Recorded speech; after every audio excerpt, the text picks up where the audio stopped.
Hi everyone. Today my podcast will be on Black community housing in Canada. My name is Mercedes. I chose this topic because housing is something majority of us need. I myself. But not everyone has the equal access to safe, affordable, stable housing, friendly environment, safe environment. For many Black individuals, just as myself, my family, many friends of mine, family members, just families all over Canada, there are still many barriers that make it hard to find good housing for us, affordable, safe. In this podcast, I'm going to give a short preview of my fact sheet, and I'm going to be focusing on 2 points: systematic barriers in housing and how housing inequality affects health and well-being. I'll also talk about why this issue matters and what we can do about it to hopefully make a change someday. Number 1, systematic barriers in housing. According to the Ontario Human Rights Commission, discrimination in housing still exists in Canada. Even if it's not always obvious to the bird's eye, sometimes it shows up as landlord be mistreating us, you and I, them,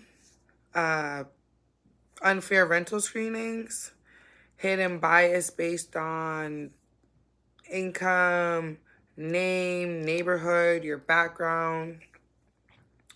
So if two people were equally qualified, they might be treated the same because of race. But now if there was one that probably had a better income, then the inequality comes in. Okay. The Canadian Mortgage and Housing Corporation, or CMHC, also reports that racialized groups, including Black households, are more likely to experience something called core housing need. This means they are more likely to live in housing that is unaffordable, overcrowded, in poor condition, and very broken down, very low income neighborhood, not really access to transportation, such and such.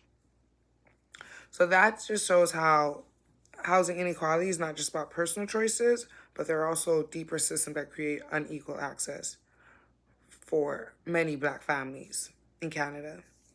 Number 2, the impact and the well-being. When someone is living unstable or unsafe housing, it creates constant stress for themselves, for their family members, for their children, pets, whatever it is.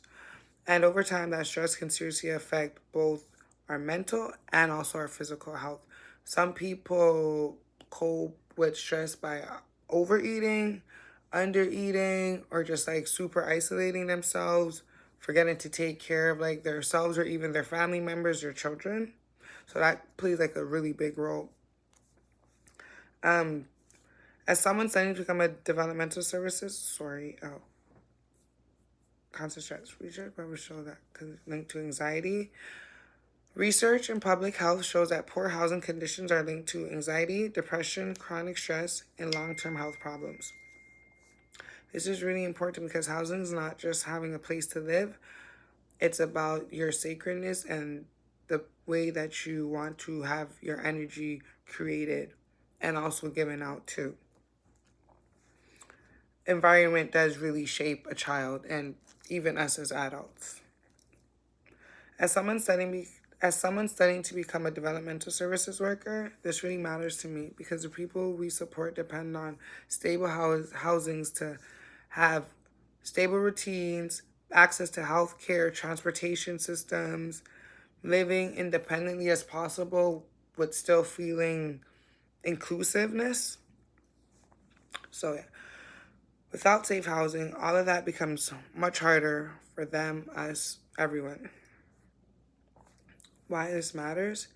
Even if someone's not directly affected, housing inequality impacts everyone.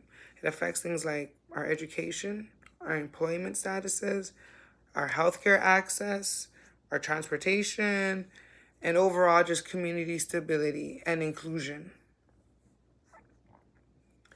So if we care about fairness and inclusion in Canada, we need to care about housing justice too.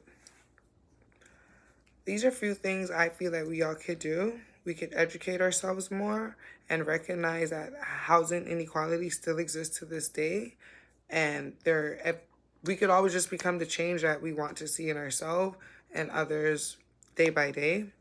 We could support policies and organizations that promote fair housing and anti-discrimination against Black families per se. Overall, actually, everyone, but like I said, my podcast is about Black families and housing. But yeah, we can speak up, see if there's any unfair treatment going on, document that down, send it to the government if we have to, like, just really be stern on everything that's going on. We need to, like, see it with the bird's eye, tunnel vision. In conclusion, Black community housing in Canada is not just a housing issue, it's a social justice, human rights, and health issue. This podcast is just a preview of my full fact sheet where I go into more detail about causes, statistics, and solutions. Thank you so much for listening.